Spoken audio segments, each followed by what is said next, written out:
यो दृश्य हो काठमाडौँको प्रदर्शनी मार्गको, जहाँ गन्तव्यमा पुग्नका लागि घण्टौंदेखि सर्वसाधारण पर्खिरहेका छन्।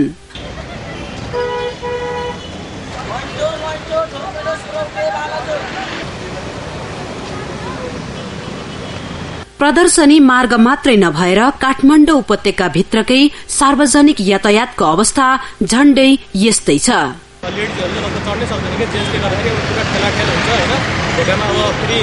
एकदम चोरीको समस्या पनि छ कि पर्स निकाल्ने, मोबाइल निकाल्नेहरू यस्तो समस्या भइरहेछ। बढी सर्वसाधारणहरूको चढ्न नै एकदम गाह्रो भइरहेछ। बस चढ्न नै पुरेको अहिले आधी घण्टा भइसक्यो, गाडी आएकै छ। काठमाडौँ उपत्यकामा सार्वजनिक साधन सञ्चालनलाई व्यवस्थित बनाउने उद्देश्यले दर्जनौं योजनाहरू बनेका छन्, तर अधिकांश योजनाहरू कागजमै सीमित छन् भने कतिपय योजना कार्यान्वयन भए पनि अनुगमन नहुँदा प्रभावकारी हुन सकेका छैनन्। यातायात व्यवस्था विभागका अनुसार काठमाडौँ उपत्यकामा दर्ता भएको बसको संख्या 40,000 र माइक्रो बस 20,000 रहेको छ। यसै गरी 7,000 ट्याक्सी र 717 वटा सफा टेम्पो दर्ता छन्। समय तालिका अनुसार सार्वजनिक सवारी साधन सञ्चालन र तोकिएको ठाउँमा मात्र यात्रुहरू ओह्राल्ने र चढाउने हो भने धेरै हदसम्म समस्या समाधान हुने ट्राफिक महाशाखाको भनाइ छ। कतिपय ठाउँमा चाहिँ तपाईको बस स्टप भनेर चाहिँ जो तोकिनु पर्ने त्यो नभएको कारणले गर्दाखेरि चाहिँ अब कुन ठाउँमा रोक्ने, पिक गर्ने, कुन ठाउँबाट चाहिँ ड्रप गर्ने भन्ने किसिमको चाहिँ त्यो अलि असहजता भएको। त्यसको लागि चाहिँ हामीले अहिले सडक विभाग, यातायात व्यवस्था विभागसँग सबैसँग हामीले कोर्डिनेट गरिरहेका छौँ कि एउटा फिक्स चाहिँ पिक एन्ड ड्रपको लागि चाहिँ बस स्टप भनेर चाहिँ ठाउँ ठाउँमा राखिदियो भने त्यो अनुसारले चाहिँ हामीलाई चाहिँ कार्यान्वयन गर्नको लागि सहजता हुन्छ भन्ने हिसाबले हामीले कोर्डिनेट गरिरहेका छौँ।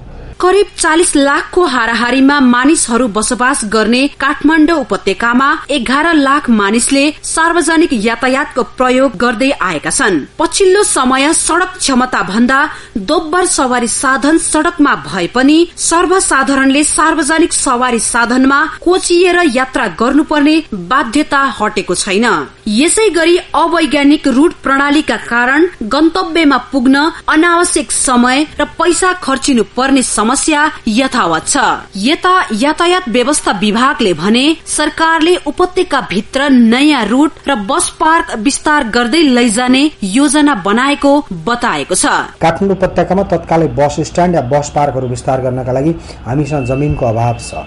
अर्को कुरा भनेको बस पार्कको समस्या भन्दा पनि सडकको समस्या भएको छ। अहिले हामी सडक विस्तारको अभियानमा छौं।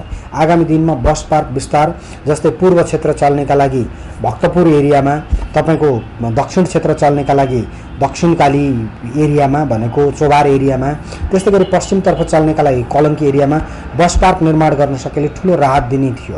यो सरकारले लिने दीर्घकालीन नीति हो। अवश्य यो क्षेत्रमा केही न केही काम चाहिँ भइरहेको छ। यसरी पटक पटक योजना ल्याएर परीक्षण गर्नु भन्दा पनि काठमाडौँ उपत्यकाको जनसंख्याको चाप, सवारी साधनको संख्या र रूटलाई व्यवस्थित बनाएर प्रभावकारी कार्यान्वयन भए समस्या समाधान हुनेमा दुई मत छैन। सार्वजनिक यातायातको यात्रा जोखिम र कष्टकर बनेको लामै समय भइसक्यो, तर सर्वसाधारणको यो पीडा सरकार र यातायात व्यवसायीले देखे पनि अझसम्म नदेखे झै गरिरहेका छन्। सार्वजनिक यातायातको समस्या समाधान गर्ने दायित्वबाट सरकार कहिलेसम्म पन्छिरहने?